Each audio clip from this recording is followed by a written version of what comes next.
Hey, so I played a show on the weekend and things didn't go quite as planned. And considering this has been a voyage of learning with how to use the Electron Octatrack to play live, I wanted to share with you the things that went wrong and the lessons I learned from it. So hopefully they won't bite you like they bit me. I ran into two problems. One was a sound quality issue, which was just due to the fact that I didn't sound check properly, and when we started playing, the levels were all wrong. We were horribly distorted in places. But the other issue that really perplexed me was that at some places, the samples were playing either out of time or just unexpectedly coming in. And I had this happen during rehearsal, and I wrote it off as just a weird thing that happened and a one-off. And really, I shouldn't have, because it's lesson learned. If something happens in rehearsal that's weird, it is guaranteed to bite you in the ass when you actually play live. So first, the issues I had with the sound check. I plugged into the mixer, and they said, give us the highest level you're going to be at. And I hadn't even put enough thought into this, and I just picked a part, played it, and then quickly realized when I actually got to playing my set that was nowhere near the highest level of the whole set. So lesson one learned, before you play a show, know exactly which part or which pattern is of your set is the highest in terms of volume, peak volume, and just be able to recall that, switch straight to that pattern and bank, and play that to just make sure your levels are good on the mixer before you start playing. The thing was, though, that I didn't do this, and I tried to muddle my way through adjusting levels on the fly, and even then I ran into a gotcha that I realize now I could have done a much better job with. So the first thing I wanted to point out was, that I started playing my set, and suddenly I could hear that the sound was bad. I was distorting. I was way louder than I wanted to be. And so I instinctively grabbed for the, I hit the drum track, which was the one, the worst offender, and just quickly, turned the level down and thought, okay, I'm good here. Of course, problem is, and you can't really see this on the display, you can kind of see the volume level going up and down as I adjust it, but it was fine through pattern 1, pattern 2 was good, 3, 4, 5, 6, and then all of a sudden, I get to pattern 6, which is using part 2, the levels jumped up again. I adjusted it quickly because, all of a sudden it was way too loud again. And then immediately switched to pattern 7 for the next part of the song. And that's using part 3, and bang, my levels are all the way up again, and I'm having to scramble to quickly shut those levels down. So lesson to be learned here is that the track volume level that you set is per part. Now, what I really should have done is just quickly popped open the mixer and quickly turned the knob to adjust the main volume down. Then all my levels would have been down, and if I needed to, I could have brought things up using the same technique. And of course, I would have still had the problem of each part maintaining its own track volume levels, but at least I would have started quietly, and I could have brought them up, and might have felt like I was building something in the song, as opposed to just being this clown that was inexplicably and ear-shatteringly loud all of a sudden for no apparent reason. A fairly experimental music venue, and hopefully it just was taken as being experimental, or at least I hope. So I think that was it on sound quality. So to know exactly which bank and pattern you can switch to test your highest levels. If you are going to adjust volume levels on the fly per track, remember they're per part, so you're going to have to change them again when you part switch. And the other thing that I really should have done was, and this was just a time thing, I didn't give myself enough time to rehearse and get ready for this. I should have, I always record my rehearsals, but I should have extracted the audio, thrown it into iTunes, jumped in the car, played it loudly there, because that gives me a really good sense of how things are going to sound loud on a different sound system that are not my headphones. And playing, if you can't do that in the car, playing back with a pair of cheap headphones is also a great way to do this. Just get away from your monitors or your reference headphones, and just test how things are actually going to sound when the levels are up really bad on a not great quality sound system, because like as not, that's probably what you're going to encounter when you're playing live. Or so I've discovered. I'm by no means a veteran of this. I'm just learning as I go and trying to share the knowledge with you. Okay, that was it for sound quality. The other thing that bit me was a couple of times when I was playing and rehearsing, for some inexplicable reason, samples would just trigger out of time. Like a sample would come in halfway through the measure, halfway through the pattern, which was not what I was expecting, or they'd play out of time, or they'd just come in the completely wrong pattern, like it was not the right drum sample to even be playing in that pattern, let alone out of time. It happened to me once in rehearsal. I wrote it off as just a weird thing that happened. Actually happened twice in rehearsal, but in different ways.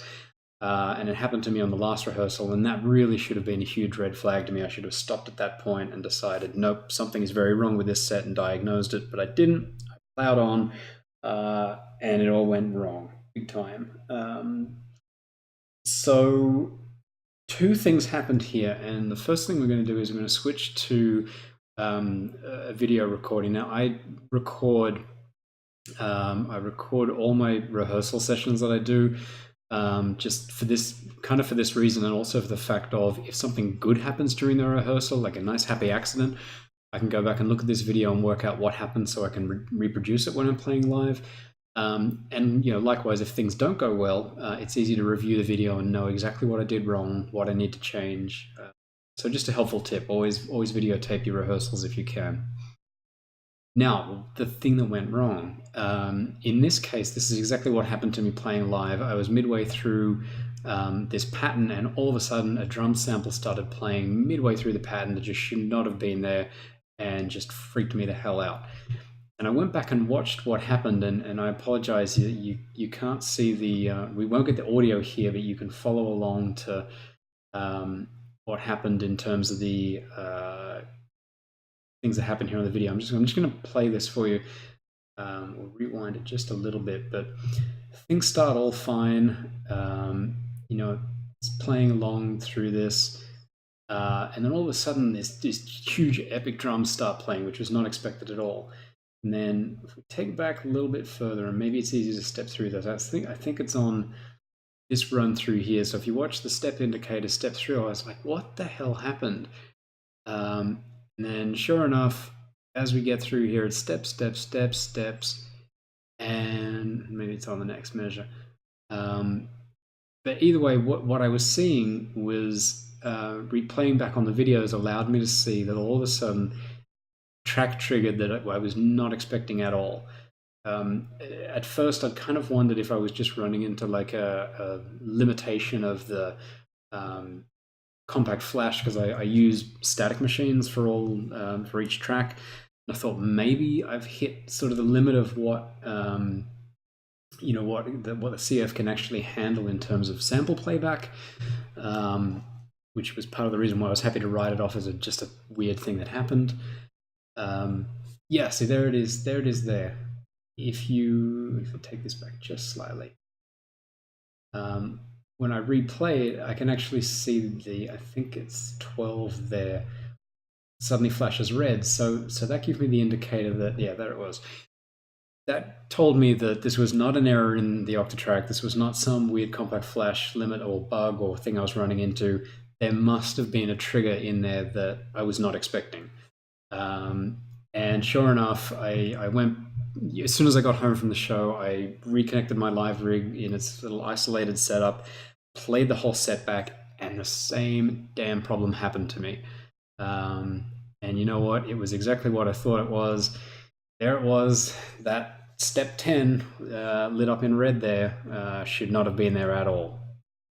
So it got me thinking, how on earth did this happen? And then I got to looking at another rehearsal video I did, and I realized I've fallen into a really bad habit of we'll switch to that video now. I've gotten myself into a really bad habit of rehearsing and playing back with record mode on. See here, the red light there's on the Octatrack. That's a really, really, really bad idea, even though it was handy for me because I was making changes on the fly and then I'd play them back and then I'd rehearse. If you are not careful to take yourself out of record mode as soon as you need to, you can very easily accidentally add a trigger in there that you're not expecting. And here's the other gotcha that I discovered.